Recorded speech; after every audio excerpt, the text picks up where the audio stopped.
Bienvenue pour ce nouveau test de modèle de joueur que j'utilise dans mes campagnes de jeux de rôle. Aujourd'hui, on va parler du modèle Auerbach modèle 92. C'est une première main et à la base, en fait, c'est pas fait pour le JDR. Ça s'est plutôt bien adapté pour certains points, pas pour d'autres, vous le verrez dans le test. Il a fallu quand même, du coup, installer des briques D&D, JDR et tout ça, et ça bug. Il y a quelques incompatibilités, mais globalement, moi, j'en suis content parce que quand même, je le garde depuis 5 ans, donc ça va, ça passe. C'est le passage du Minitel à Windows 98 qui est un peu difficile. De base, il y a la fonction roleplay avec option accents régionaux. Ça, je l'ai découvert en fait un peu dans le tard. Donc, roleplay, aucun souci, ça roleplay à mort. C'est vrai que c'est dans les options natives de l'usine de fabrication. Également, de base, j'ai la fonction humour dans le packaging. Parfois trop. Ce modèle a beaucoup d'humour. Il le sait et il le fait savoir. Oui, avec en plus de temps en temps, alors ça c'est des options qu'il faut décocher quand vous acquérez le modèle, c'est l'interruption intempestive, c'est le mal à propos. Conseil aux MJ qui auraient ce modèle avec eux. Ne pas hésiter à suivre un stage jeu de mots pourri pour que l'expérience reste à peu près compréhensible. On peut recommander l'édition des meilleurs calembours de Jean Roucas et de Raymond DeVos. On en a parlé en introduction, bugs et incompatibilité avec D&D, le jeu de rôle, mais l'aspect purement mécanique. Ça fait 5 ans et ne connaît toujours pas sa fiche de personnage ni les règles de base. Il faut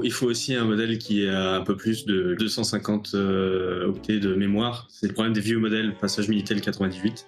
Ça peut aider, mais il faut aussi de la RAM, permettre de construire et de capitaliser sur les enseignements sur 5 ans. Sinon, effectivement, c'est un peu compliqué. C'est parfait parce qu'en fait, le modèle là vient de démontrer un autre point négatif, c'est le côté mauvaise foi. Parce que il dit en fait que c'est un vieux modèle, et je vous rappelle du coup que c'est un modèle 92 que j'ai. C'est même plutôt récent en fait par rapport à la moyenne des autres modèles que j'ai. Alors c'est la fabrication qui est de 92, mais la conception et tout le développement des plans est quand même bien plus ancien. Hein. C'est les grandes heures du pompidolisme, voire le début du giscardisme. J'ai un problème d'horloge interne avec ce modèle-là. Clairement, en fait, on n'est pas sur le même fuseau, et il est incapable de lire et de comprendre en fait le concept de l'heure. Vous aurez beau lui dire en fait que toutes les semaines, la partie a une heure spécifique, il reviendra quand même vous demander à quelle heure c'est, à partir de quand et compagnie. Donc je sais pas. Ah oui, c'est demain, on joue demain à telle heure. Oui, mais demain à partir de quand? Voilà, et ça, on n'a toujours pas la réponse. Du fait en fait de la mauvaise foi et de l'absence de connaissance des règles depuis 5 ans, ne pas hésiter à suivre un stage patience et pédagogie pour faire fonctionner le modèle correctement. Globalement, je suis très content de ce modèle, mais il faut connaître ses limites. Vous savez ce que vous avez en main, il faut bien lire l'étiquette, il faut bien regarder ce qui est marqué